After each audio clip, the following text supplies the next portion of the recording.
وتنزه عن الشركاء والأمثال. أحمده سبحانه الله تعالى على كل حال. أشهد أن لا إله إلا الله وحده لا شريك له شهادة تصلح القلب ولسان من فساد الأعمال. وأشهد أن سيدنا محمدا عبده ورسوله المفضل بالكلام.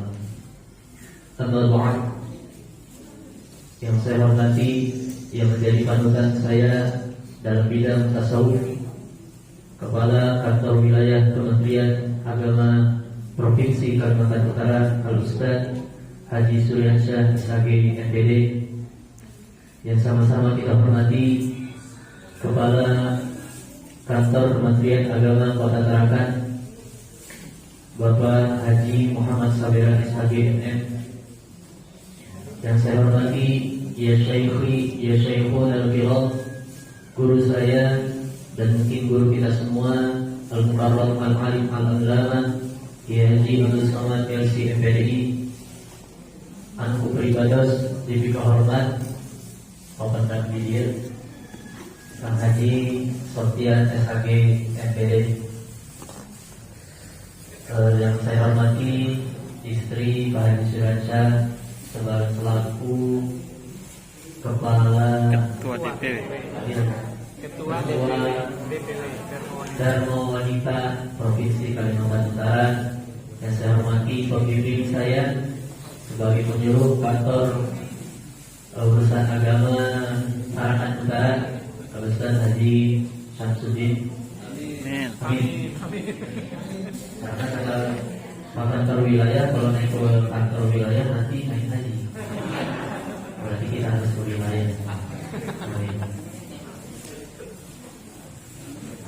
Tidak lupa hadirin hadirat yang hadir, tanpa mengurangi rasa hormat dan taklim saya, tidak bisa disebutkan satu persatu. Insya Allah kita semua yang hadir pada saat ini, walaupun kaki saya bergetar-getar melihat pejabat yang hadir pada saat ini, tapi ketika kita hadir di pengajian, kita semua sama, muslim dan muslimah, insya Allah. Bersyukur kepada Allah Subhanahu wa Ta'ala, sedikit mengutip apa yang tadi disampaikan kantor wilayah Pak Haji Suryansyah, 20 sifat Allah, salah satunya yaitu sifat Rahman Allah. Ar-Rahman huwa al-mun'imi bi jalali ni'ami wal mun'imi bi laqaiha fid dunya wal akhirati ala jami'il khalqi. Melalui dalam rahmat Allah kita masih diberikan kenikmatan oleh Allah, baik nikmat kecil, nikmatul ijad, nikmat kita diciptakan menjadi manusia yang sempurna, kelihatan karena semuanya di sini ganteng-ganteng dan cantik-cantik. Nikmatul imdad, kita masih diberikan nikmat pangkat, jabatan, kedudukan, rizki, kesehatan, istri solihah, 1 tambah lagi 2, tambah 3 tambah 4, asal sunnah.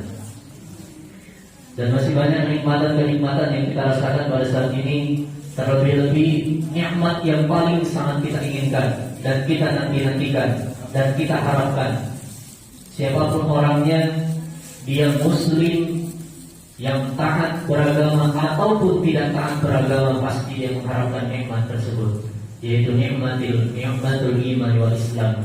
Sayyidina Ali radhiyallahu anhu mengatakan, "A'dhamu ni'amil mautu 'alal iman wal Islam." Sesungguhnya nikmat yang paling besar yaitu ketika kita meninggal dalam keadaan iman dan Islam. Maka kita selalu bersyukur kepada Allah Subhanahu wa Ta'ala dan mengucapkan alhamdulillahi ala kulli hal. Berkat sifat Allah kita mendapatkan kenikmatan dari Allah. Tapi ingat apa yang dikatakan tadi guru kita, yaitu nikmat semuanya akan kembali kepada Allah. Wa ma bikum min ni'matin fa min Allah. Makna ma di situ ma min siyaqil umum. Segala sesuatu kenikmatan yang kita rasakan, entah besok, entah lusa, entah bulan depan, entah tahun depan, mungkin akan diambil oleh Allah dalam artian kita meninggal dunia. Sebagai wujud kita syukur kepada Allah Subhanahu wa Ta'ala, abdi lam tashkurni idza lam tashkur man ajraitu ni'mata ala yadayhi. Belum sempurna syukur kita kepada Allah.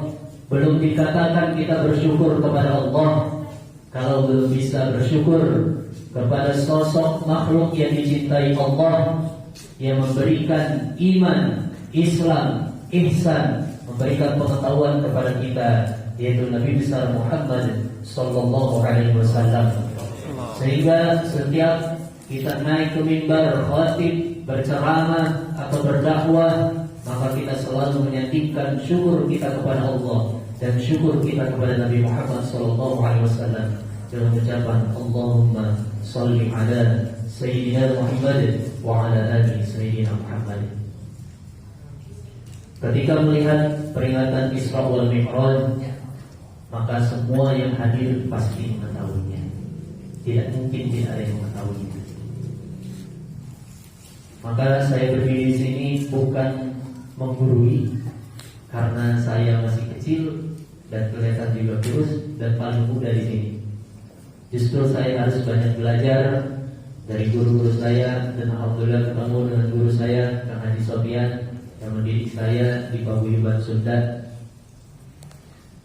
Kalau kita buka di dalam kitab Jamul Jawami, diterangkan, karena Pak Haji tadi nyuruh ada bahasa Sunda sedikit. Ada satu bait dalam kitab Jamul Jawami, fa awwalun faidatun wa thani lazimuha inda dawil adhani, nuka hiji ilmu faedah ngarana, nuka dua lazim faedah wasbana. Emudika, maaf. Yang pertama ada ilmu faedah. Isra wal Mi'raj kita semua sudah mendapatkannya, yaitu ilmu faedah. Ilmu yang pertama kali kita temukan. Dari kecil kita sekolah SD, SMP, SMA, aliyah, kuliah S1, S2, S3, sampai sekarang kita sering mendengar peringatan Isra wal Mi'raj setiap tahunnya. Maka kita mendapatkan ilmu faedah. Tetapi hitung-hitung pada saat ini, karena di sini semua mubaligh, ustaz-ustazah, hitung-hitung kita menambah lazim faedah. Ketika ilmu faedah sudah kita temukan, ketika kita mendengarkan, mengkaji, terus kita ulang sehingga ilmu tersebut sampai kepada lazim faedah. Dan utamanya naik ke tingkat selanjutnya sampai kepada ilmu nafi'. Mudah-mudahan ketika ilmu tersebut manfaat, kita bisa mengamalkan dalam kehidupan sehari-hari. Bukan hanya mengetahui, tapi mengamalkan. Kalau mengingat peristiwa Isra wal Mi'raj Nabi Muhammad SAW, yang saya simpulkan ada dua garis besar pokok permasalahan, mungkin tesis. Yang pertama, saya ingin bertanya kepada jamaah sekalian, sampai mana Nabi Muhammad SAW Isra wal Mi'raj?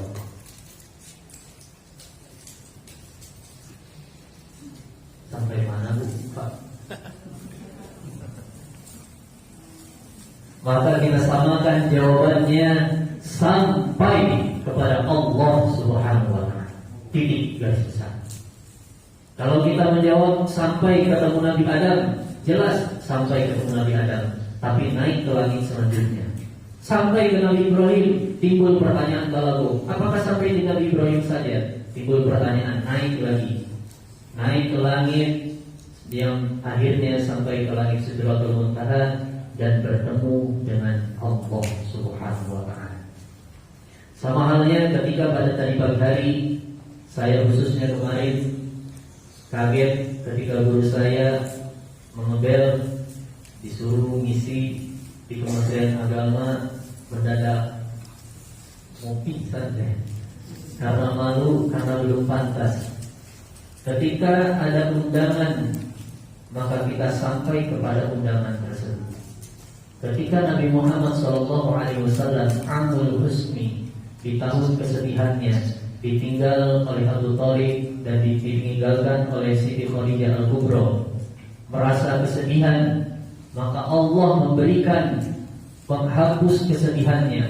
Allah mengundang Nabi Muhammad SAW, dan Nabi Muhammad sampai kepada Allah. Maka dalam hal ini kita doakan ketua kita kantor Kementerian Agama Kota Tarakan yang kemarin mendapatkan kesedihan ditinggalkan istrinya, nanti Allah akan memanggil ke kantor Kementerian Agama untuk sampai ke Baitullah. Amin. Insya Allah rezekinya menghapus rasa sedihnya akan dipanggil ke Baitullah untuk melaksanakan ibadah haji. Itulah hiburan dari Allah. Ketika mendapatkan kesedihan, pasti ada hiburan dari Allah. Karena syukur selalu disandingkan dengan musibah. Tidak mungkin syukur tidak disandingkan dengan musibah. Kalau siap mendapatkan nikmat, siap menerima musibah. Kalau tidak siap menerima musibah, jangan siap menerima nikmat. Karena hal tersebut selalu disandingkan, seperti halnya antara nafsu dengan akal.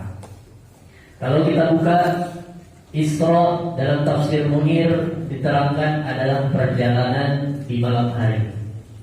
Mi'raj artinya naik, berarti berjalan dan naik. Maka saya yakin yang hadir di sini, khususnya bapak-bapak, pernah Isra Mi'raj. Isra akan hadir, Nyai sini, dipanggil ke kamar. Berjalan dari ruang tamu ke kamar. Isra malam hari. Kebetulan rajamnya tinggi, Mi'raj. Jadi Isra Mi'raj malam. Secara bahasa, secara lugah. Tetapi secara istilah, Isra wal Mi'raj Nabi Muhammad SAW berjalan di malam hari dari Masjidil Haram ke Masjidil Aqsa dan sampai kepada Allah menggunakan buruk. Pertanyaan selanjutnya, kalau Nabi Muhammad SAW Mi'raj sampai kepada Allah menggunakan buruk, apakah kita bisa Isra wal Mi'raj sampai kepada Allah? Bahasa nggak mungkin. Nabi Muhammad SAW Isra wal Mi'raj dibelah dulu dadanya, terus disucikan. Yang tadinya suci disucikan, tahir mutahhir. Bukan artian hatinya Nabi Muhammad kotor, tidak. Tetapi hatinya Nabi Muhammad suci dan disucikan. Dalam artian ketika naik pangkat dibersihkan dulu semuanya. Ketika kita siap naik pangkat, maka siap menerima segala sesuatu. Jangan ketika naik pangkat kita lupa segala sesuatu. Ketika setelah dibelah dadanya, terus diantar oleh malaikat Jibril dan Mikail, dan satu riwayat ada yang mengatakan tidak disebutkan malaikatnya, sebagaimana diriwayatkan Anas bin Malik. Terus diantar menggunakan buraq dan sampai kepada Allah. Mana mungkin kita bisa Isra wal Mi'raj? Maka kita jawab dengan keyakinan kita, biidznillah, kalau izin Allah, kita bisa Isra wal Mi'raj sampai kepada Allah. Nabi Muhammad SAW mengatakan, as-salatu mi'rajul mu'min. Salat adalah alat mi'rajnya kita untuk sampai kepada Allah. Pertanyaan besar, hikmah yang harus kita bawa, sudah sampai mana salat kita? Kita sudah mengetahui alat mi'raj adalah salat. Lalu apakah kita mau memperbaiki alatnya atau tidak? Sama halnya ketika para ilmu tafsir, para penceramah atau pendakwah atau mubalik-mubalighah, ketika ingin memperbaiki bacaannya, memperbaiki ilmu tafsirnya, memperbaiki ilmu hadisnya, memperbaiki ilmu akidahnya, ilmu tasawufnya, ilmu fikihnya, usul fikihnya, dan terlebih sampai 12 ban, maka yang paling utama harus diperbaiki alatnya, yaitu nahwu sharafnya. Sekarang kita sudah mengetahui alat untuk sampai kepada Allah, yaitu dengan sholat. Apakah alatnya ingin kita perbaiki atau tidak? Maka dalam hal ini, siapapun orangnya, kita tetap harus memperbaiki sholat kita. Tingkat dasar, kebetulan ada ahli tasawuf di sini. Tingkat dasar kita harus memperbaiki fikihnya. Karena fikih hanya berbicara sampai sah dan batal. Ketika sah, naik ke tingkat selanjutnya tasawuf. Ketika batal, tidak naik ke tingkat selanjutnya. Berbicara tasawuf maka dinaikkan ke tingkatnya yaitu mardud dan makbul. Ketika mardud maka tidak diterima sholatnya. Ketika makbul diterima sholatnya. Ketika sah fikihnya, makbul tasawufnya, diterima sholatnya, kita yakin hati kita berkomunikasi dengan Allah. Pada saat itu kita mi'raj sampai kepada Allah. Kita buka dalam kitab Kasyifatus Sajan. Terdapat hadis qudsi. Dikatakan ketika kita membaca surah Al-Fatihah, contoh ilqalan ihdinas siratal mustaqim siratal ladzina an'amta 'alaihim ghairil maghdubi 'alaihim waladdallin waghfirli amin. Maka Allah langsung menjawab, li ibadi wa li ibadi ma sa'ala. Ini adalah urusanku dengan urusan hambaku. Apapun yang diinginkan hambaku maka akan kami kabulkan. Dalam artian apa? Ketika kita sudah sholat, kalau kita yakin hati kita connect kepada Allah Subhanahu wa taala, maka pada saat itu kita sudah berkomunikasi dengan Allah. Sama halnya Nabi Muhammad berkomunikasi dengan Allah Subhanahu wa taala. Pertanyaannya, kita yakin tidak? Nah itu PR berat buat kita semua. Hikmah yang sebenarnya Isra wal Mi'raj. Kita yakin gak dengan sholat kita bisa berkomunikasi dengan Allah? Ingat hadisnya, hadis qudsi. Hadis yang langsung diucapkan oleh Allah Subhanahu wa taala tapi tidak termaktub dalam Al-Qur'an. Kita yakini, wah Ustaz terlalu tinggi, imannya terlalu tinggi. Sama halnya ketika para sahabat diceritakan peristiwa Isra wal Mi'raj, sahabat diuji keimanannya.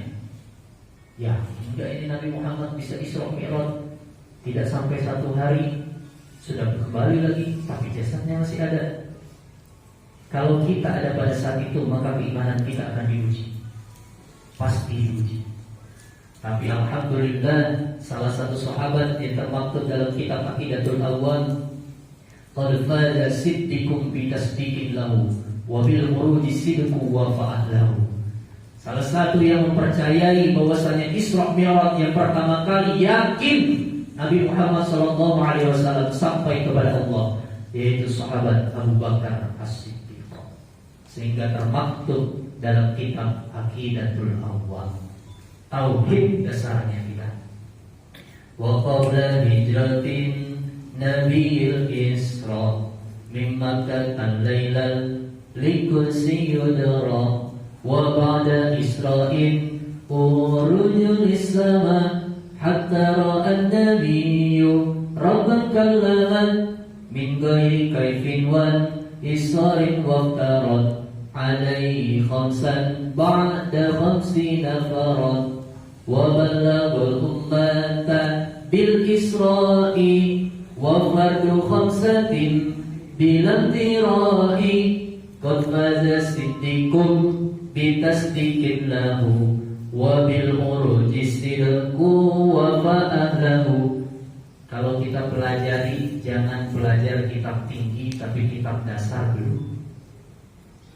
Ngaji Jambul Jawami, ngaji tafsir Jalalain, ngaji tafsir Munir, ngaji kitab hikam, ngaji I'anatul Talibin, ngaji kitab tinggi, tapi kitab dasar belum kita pelajari. Maka sebenarnya dari kitab dasar, kitab yang kecil, sangat kecil, tetapi sudah memenuhi semua kebutuhan kita. Dalam hal ini kita yakinkan diri kita, kita mantapkan diri kita. Ketika ada peringatan Isra wal Mi'raj, kita mendapatkan ilmu salah satunya, yakin kita sholat bisa mi'raj kepada Allah. Dengan catatan perbaiki fikih dalam sholatnya dan tingkatkan tasawuf dalam sholat. Berbicara fikih mungkin kita bisa, berbicara tasawuf nanti kita belajar kepada ahlinya. Karena beliau setiap saya menerima ilmu ketika menjadi penyuluh, tingkatan tasawufnya. Subhanallah, ngobrol sama Kang Haji Sofyan gak ketaikan kita, gak sampai ilmu tasawuf kita. Beliau subhanallah akidahnya, akidah tasawuf kalau sudah berbicara lafaz la ilaha illallah al-imanu bihun wa sab'una syu'batan afdaluha qawlu la ilaha illallah wa adnaha wal haya'u syu'batun minal iman. Cabang iman ada 77. Yang paling unggul lafaz la ilaha illallah. Ketika berbicara lafaz la ilaha illallah, kita belajar kepada beliau. Ketika membahas lafaz la ilaha illallah, kira-kira kepala. Ketika haji kemarin disampaikan, subhanallah, baru terima ilmu. Tetapi paling rendahnya iman yaitu rasa malu. Maka kita pada saat ini, terutama saya, jujur malu harus berdiri di depan guru saya, Haji Sofyan, Kepala Kementerian Agama, Kota Tarakan, Provinsi, pejabat. Saya masih muda lagi, malu-malu gimana gitu. Tapi alhamdulillah diberikan kesempatan, wasilahnya la imana liman la amanah tahu. Ketika kita diberikan amanah, siapapun orang yang memberikan amanah, kita harus jujur terhadap amanah tersebut. Kemarin ya Syaikhi, guru saya, memberikan amanah untuk menyampaikan. Dalam segala kekurangannya, saya memberanikan diri untuk menyampaikan lillahi ta'ala. Ilmu saya rendah, ilmu di sini banyak yang lebih tinggi, tetapi ada yang lebih tinggi, yaitu Allah Subhanahu wa ta'ala. Ketika kita disatukan dalam keilmuan, maka ada ilmu yang lebih tinggi, yaitu ilmu Allah. Maka kita pasrahkan kepada Allah, biarlah lisan Allah yang menggerakkannya. Mudah-mudahan ada manfaatnya. Oleh-oleh dari Nabi Muhammad SAW, yaitu salat. Maka oleh-oleh ketika kita pulang dari peringatan Isra Mi'raj adalah memperbaiki salat kita, agar kita bisa mi'raj sampai kepada Allah Subhanahu wa ta'ala. Kurang dan lebihnya mohon dimaafkan. Billahi hidayah wa taufiq. Wassalamualaikum warahmatullahi ta'ala wabarakatuh.